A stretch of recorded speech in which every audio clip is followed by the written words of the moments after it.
Good morning. We have been talking about the great history of Hindi cinema.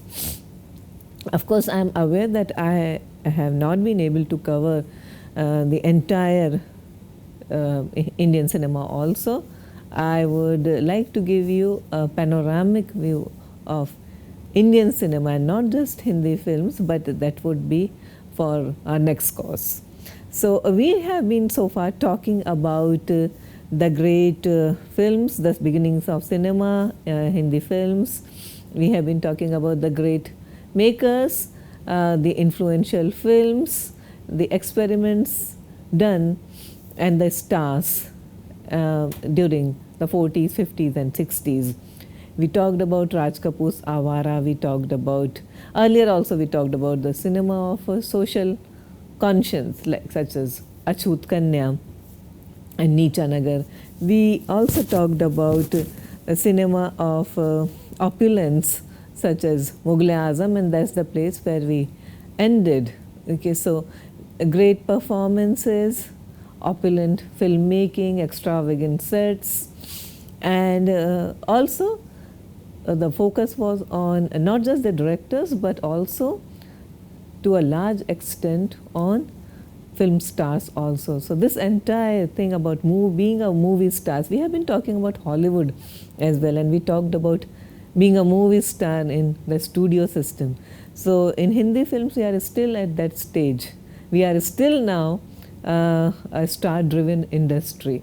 So and this the 40s, 50s, and 60s were the time, the period where there was a lot of attraction toward the stars, and we have been talking about the grand triumvirate of Hindi films: Raj Kapoor, Dilip Kumar, and Dev Anand. So we have been introduced to them and their works already. There was one filmmaker and another great actor, very distinct place, right at the top of in the history of Hindi films. The director is Bimal Roy and the actor is Balraj Sahani. Now, Balraj Sahani was a star actor.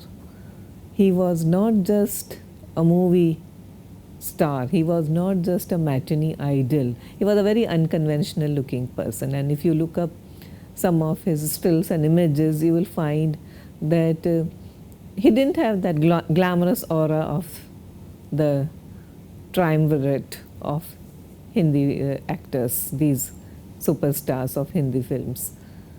But nevertheless, a very influential presence, one of the greatest actors that Hindi films had ever produced, ever seen. So I'll be talking about Bimal Roy and his cinema, which was saturated with the spirit of social conscience. So first film of this period is Do Bigha Zameen. It's a 1953 film. Now, the history of the film, the backstory is that Bimal Roy had seen at one of the, perhaps at the very first International Film Festival in Bombay, he had seen Vittorio De Sica's The Bicycle Thieves. We have been talking about this film quite often in this course. Vittorio De Sica's Bicycle Thieves. You may look it up. We have talked about it already in when we were talking about Italian neorealism. Now, this is a very Darwinian film, just like The Bicycle Thieves. Bimal Roy, after watching this film, was influenced, was impressed by the starkness of the film, the social reality, the grimness of the everyday life of an average man, and the way the gritty realism was portrayed on screen. And we are talking about the 40s, the Italian cinema. And then Bimal Roy was inspired by this particular film, and result was Do Bigha Zameen. Translated, it means 2 acres of land. It's a very Darwinian kind of a theme about survival of the fittest. So human beings pushed to the limits of endurance, quite like Mehboob Khan's Mother India, but less melodramatic and less extravagant. The Bimal Roy was no Mehboob Khan. They belonged to two different schools of filmmaking. So K. Asif's Mughal-e-Azam, Mehboob Khan's Mother India, and Bimal Roy's Do Biga Zameen, and also the next two films that I am going to discuss, made by Bimal Roy. So all these films belong to almost the same period in the history of Hindi films, but so distinct in terms of production values, themes, treatment, and performances. So this is something that you need to pay attention to.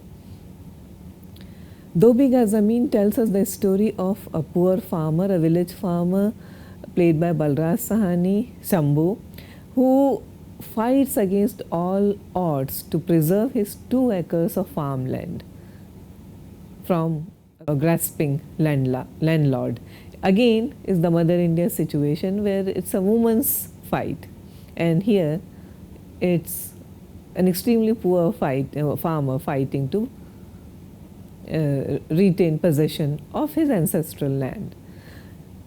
He migrates to Calcutta with his family and works as a rickshaw puller.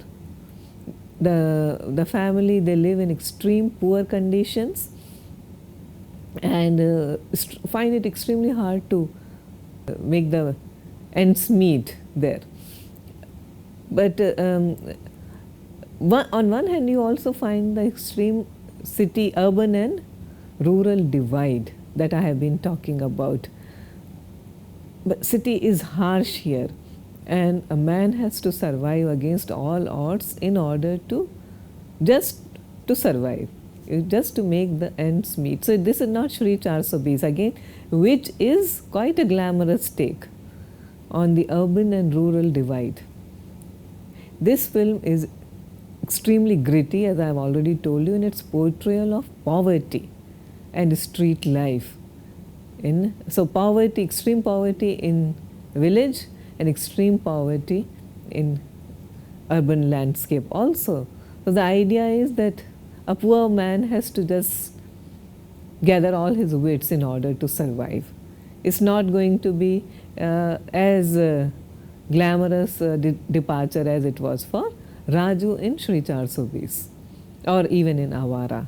Okay, so those two films also showed poverty, but more glamorous, in a more glamorous way and in a more romanticized way. Here we find poverty in all its grittiness, grimness. So as I was telling you about, Bimal Roy was impressed by the Italian neo-realistic kind of cinema and tried his best to configure that element in his film. Balraj Sahani actually hired a rickshaw and learned the trade on the streets of Kolkata.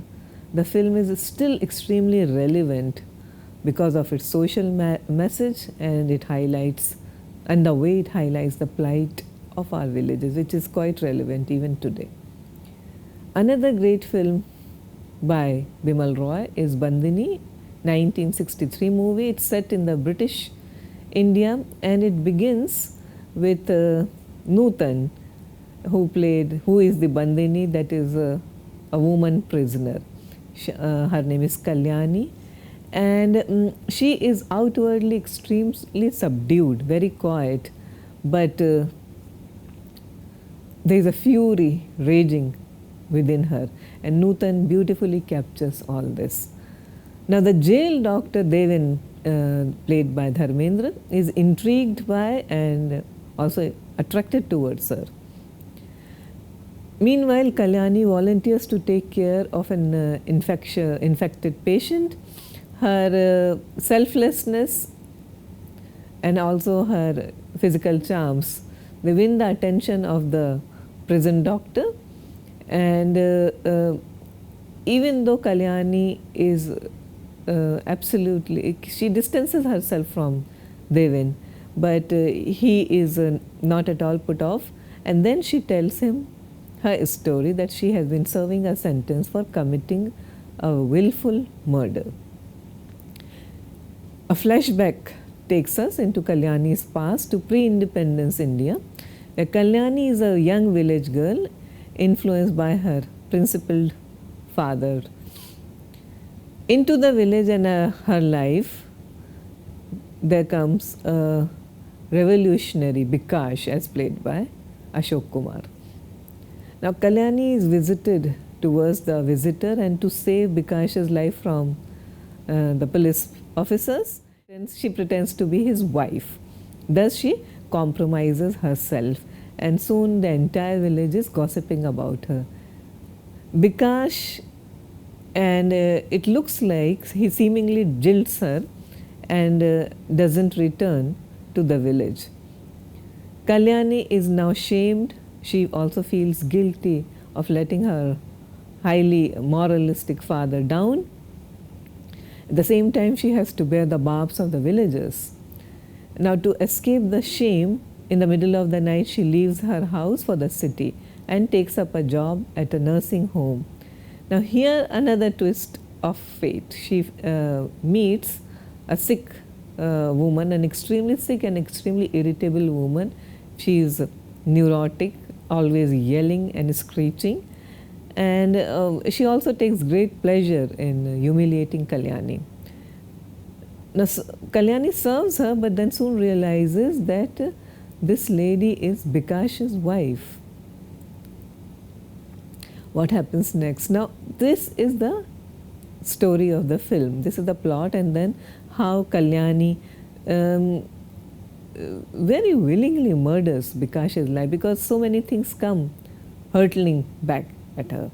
Okay, her father's death out of shame, her own guilt, and her anger at Bikash. And then this is the final straw. She's supposed to take care of this woman who is Bikash's wife, but is always a most unsympathetic character. Okay, so in her state of mind, in her frame of mind, what is Kalyani supposed to do? And she murders this woman by poisoning her. She is put behind bars, and she admits her guilt. And then it's a very psychological and character-driven film. The end is remarkable. I'm not going to tell you the ending, but you watch the movie for the great performances, for its cinematography, especially during the scene when Kalyani commits the murder and she walks up the stairs to Bikash's wife's room, and watch the scene which is done in the interplay of lights and shadows. Sujata, which is a 1959 film, again starring Nutan in the titular role as Sujata, directed by Bimal Roy, is about the caste system, where a high caste boy played by Sunil Dutt, he falls in love with a low caste girl, that is Nutan. The film's social message is that we are all united by blood, and it is Sujata's rare blood group that saves the life of her foster mother. It helps revive her foster mother. Now, the film's social message that all of us are equal, it's a blow towards the outdated caste system and forces of untouchability in our society. So it was a very influential film. It still is. You must watch Sujata. So from cinema of social message, now let's move on to a great entertainer, starring Devanand, directed by Raj Khosla, and this is Gurudutt's CID, a 1956 movie which is still remembered for its fantastic music by the great O.P. Nayyar. Now, this is one film through which India finally got its own version of film noir. Devanand plays the title role of CID, a police officer, and Wahida Rahman, she is introduced in this film, and she is the femme fatale The story revolves around the murder of a newspaper editor, and the plot unfolds in a typical pulp fiction manner. So, I won't be telling you the story because it's more about style and music and charisma. So, watch the film and watch the opening sequence of CID. It will remind you of the Hollywood pulp fiction and detective films of the 50s.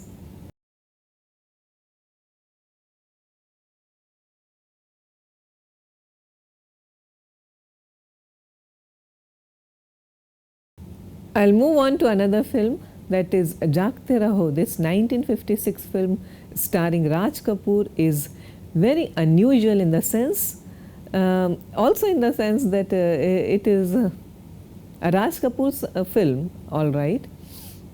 He plays a migrant from rural to the city, but he is not your average tramp that all of us have learned to love so much. Here he is a nameless being who has migrated to the big city to find work. He is thirsting for water and enters a building in a posh locality, and where we soon learn that the residents are not what they appear to be. So, it's in a way stripping the hypocrisies of a well-to-do society, the bourgeoisie, the middle class. All the residents of the building, they take him for a thief, and there is a manhunt to capture a man who is, all he wants is a glass of water. This is Raj Kapoor's most pertinent social commentary on class distinctions. The film was directed by Amit Maitra and Sambhu Mitra and threw light on the murkier and hypocritical aspects of society. Interestingly, the film won the Crystal Globe Grand Prix at the Karlovy Vary International Film Festival in 1957. So, we are talking about a time now, those times when Indian cinema started making its presence felt at international festival circuits. Also, it started getting important and influential prizes. In the same vein, I would also like to talk about V. Shantaram's Do Aankhein Bara Haath. Now, this is a 1957 film. The great V. Shantaram, who made films in Hindi as well as Marathi. He was actor, director, producer, and he plays here a jailer who tries to reform 6 hardened prisoners through his Gandhian philosophy. So, again, we are talking about cinema with a social conscience. Shantaram viewed cinema as a medium and a vehicle of social change, and here he recounts a real life open jail experiment. The film had a humanitarian message that prisoners should be treated humanely and should be given a chance to reform themselves. The film shows how one jail warden allows his prisoners to utilize their skills for the betterment of society and to get integrated in the mainstream. So, a wonderful film, a film with a very strong social message, hugely popular film for several reasons. V. Shantaram again is one of the pillars of Hindi cinema, and here I would like you to watch. He has made several films, of course, you know, he was very prolific, but here I am showing you not a clip from Do Aankhein Bara Haath, but from another of his great films, that is Jhanak Jhanak Payal Baje. It's a dance movie starring Sandhya and dance maestro Gopi Krishna. In 1946, Shantaram directed and played the lead role in Dr. Kotnis Ki Amar Kahani, which had both Hindi and English versions. It was based on a true story of Dwarkanath Kotnis, who led a medical team to China to attend to the sick and wounded people, most of them victims of the China-Japan war.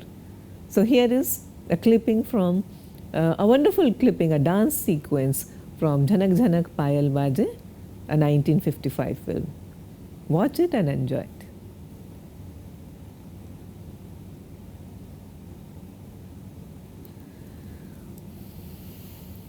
A great entertainer and one of the greatest comedies of this time is the 1958 Chalti Ka Naam Gaadi, starring the three Ganguly brothers Ashok Kumar, Kishore Kumar and Anup Kumar, who were often considered as India's answer to Hollywood's Marx Brothers.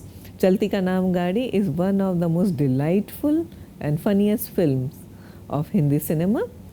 The three brothers run a garage. Even in the movie they play brothers. They run a garage and own a jalopy, old dilapidated car. Brij Mohan, that is Ashok Kumar, is a former boxer. He has been jilted by the woman he once loved. So now he has turned into a misogynist and he protects his brothers from women. Now, on the other hand, Kishore Kumar is a smart Alec Romeo, and he has the beautiful Madhubala as his love interest. Watch this sequence from Chalti Ka Naam Gaadi.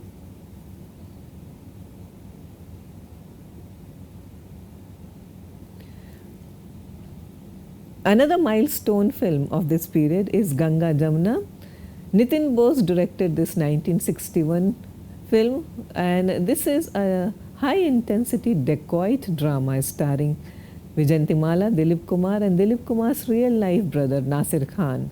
The film is remembered for the Bhojpuri dialect that Dilip Kumar uses, which was something very uncommon in his oeuvre. This was one of the earliest films that tried this kind of a dialect. Okay, and now we find it very common in Hindi films, and later on Amitabh Bachchan and also Govinda, they perfected this dialect. But Dilip Kumar was the first to use it to a great degree of success. The film also set the template for the good versus rebellious brother theme that was later seen in films such as Diwar. Another strong point of the film is Vijayantimala's performance and also music by Naushad, where he made use of folk tunes. Watch this clipping from Ganga Jamuna.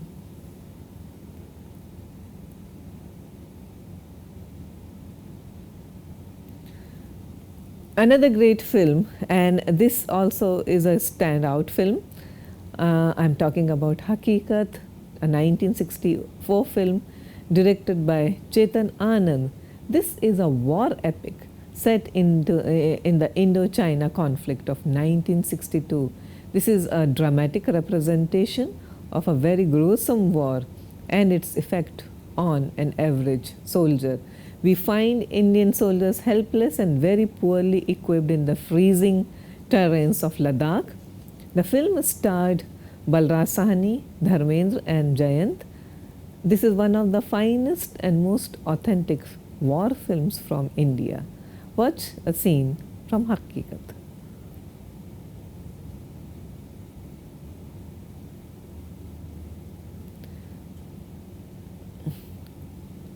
Another major film of this period is Guide, a 1965 film directed by Vijay Anand and based on R.K. Narayan's novel of the same name. Now, this novel fascinated the American author Pearl S. Buck, who wanted to make a film based on it. It was made as a bilingual, where the English version was directed by Ted Danielewski. Guide broke several taboos. It is a story of an adulterous heroine and an exploitative hero. Rosie, that is Wahida Rahman, she had a daring role as an ambitious dancer who leaves her domineering and impotent husband for her lover Raju. He is a tourist guide played by Devanand. When she is disillusioned by the guide, Rosie turns her back at him and treats him with contempt. When Rosie distances herself when he forges her signature, Raju is jailed and is filled with remorse and self-disgust. Once released from the prison, he doesn't return to Rosie, but rather leads a simple life of penance in a village. Soon he is mistaken for a Swami by the innocent villagers. Raju uses this case of mistaken identity for self-redemption. Guide is remarkable for its music and dances. Of course, acting is also first rate. I would also like to draw your attention to the depiction of morally ambiguous characters in Guide. You see, the point is that both the hero and the heroine, they are flawed characters. They are not the kinds of hero and heroines that Hindi film audience were used to. So therefore, in many ways, Guide broke the way women were represented on screen, and men, and the entire constructs of masculinity. So this is an interesting area to explore through Guide.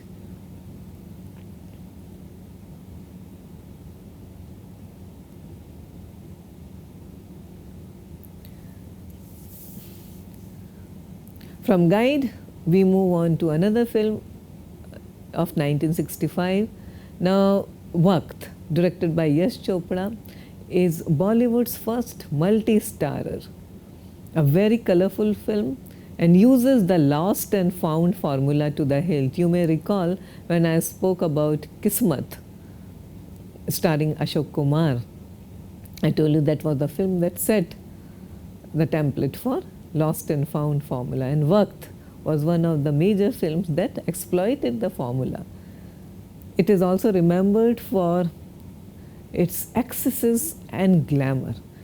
This is interesting as it sort of heralds the beginning of end of the socialist model of simplicity and austerity on screen. You know, we are talking about the Gandhi Nehruvian socialist model that was set on screen for a very long time. But Waqt was a glamorous product through and through. It had dapper heroes, fast cars, palatial mansions, and extremely glamorous heroines. So glamour drips at every corner in Waqt. Waqt is also remarkable for its larger-than-life persona of the great Rajkumar. Watch this particular sequence from Waqt with Rajkumar.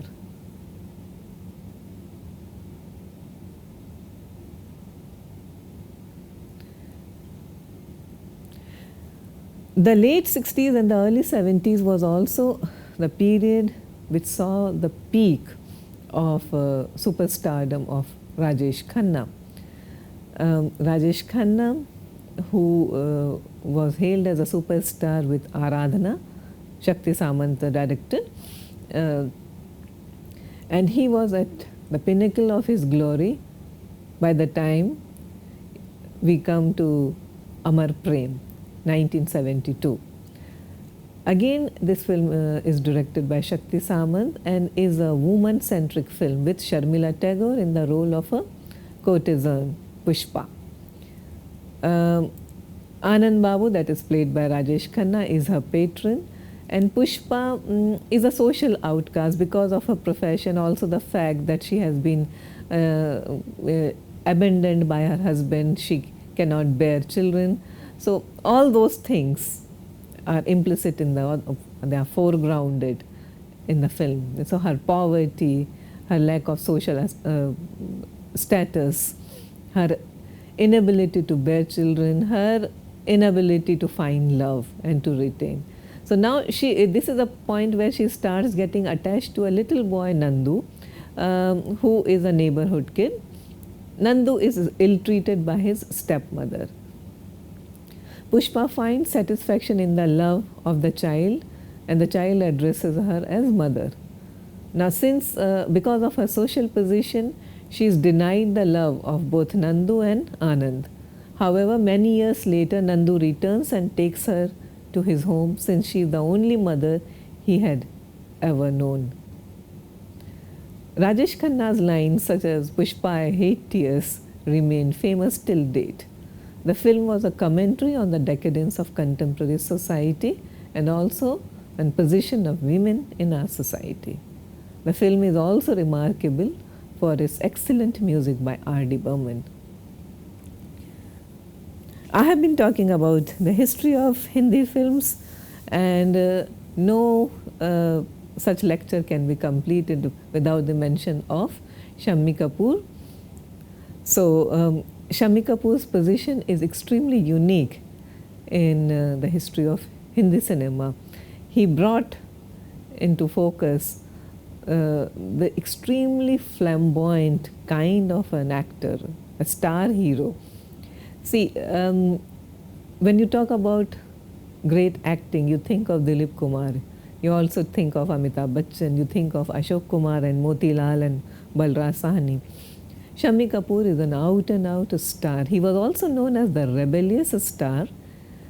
Rebel because most of his films are like rebelling against the established conventions, okay, not in the Amitabh Bachchan way. Okay, so he was not making a protest against the social issues, but it was the way romance was handled on screen.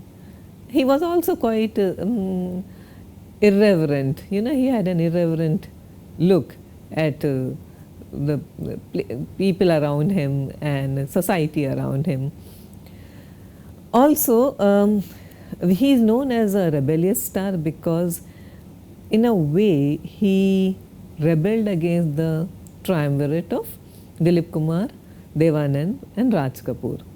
So he came at a point when these actors were the established three, the great three, they were aging, and cinema was also getting more and more influenced by Hollywood. Shami Kapoor modeled himself after Elvis Presley, the singing, dancing and extremely charismatic hero of his times. So a great leading man, he was known and he is remembered for the great music and dances, songs and dance sequences of his films. He has made a number of entertainers. You can watch Bluff Master, Jungli, and also the excellent Teesri Manzil, which was directed by Vijay Anand and produced by Nasir Hussain. And he teamed up beautifully with actresses such as Sharmila Tagore and Asha Parekh. So one of the greatest leading men of Hindi films, Shami Kapoor. And then I talk about the greatest superstar of Hindi cinema, that is Amitabh Bachchan and his Zanjeer. Zanjeer is a 1973 film penned by Salim Javed, directed by Prakash Mehra. And this film gives us Hindi cinema's first angry young man. Amitabh Bachchan plays a cop seeking revenge for the brutal murder of his parents. With this film, Amitabh Bachchan set the trend for the revenge-based action hero who could resort to extreme violence. Before that, Hindi film or Hindi cinema had not seen such kind of violence portrayed on screen. Interestingly, Zanjeer's role was rejected by stars such as Dilip Kumar, Devanand, Dharmendra and also Rajkumar. They found it too gloomy, too dull, and they couldn't see themselves as romantic heroes in this particular role. But this is the film that made Amitabh Bachchan the greatest superstar of all time. Here is a remarkable scene from Zanjeer.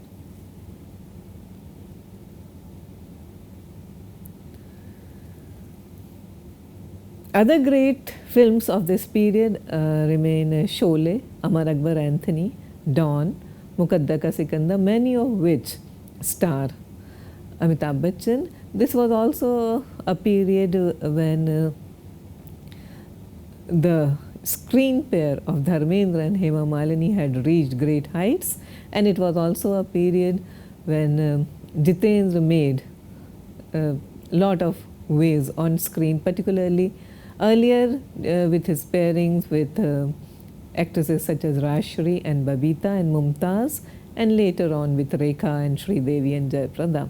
So I'm talking about the 70s and 80s.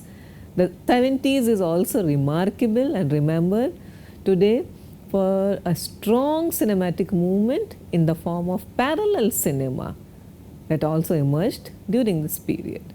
We will be discussing parallel cinema from India in our subsequent classes.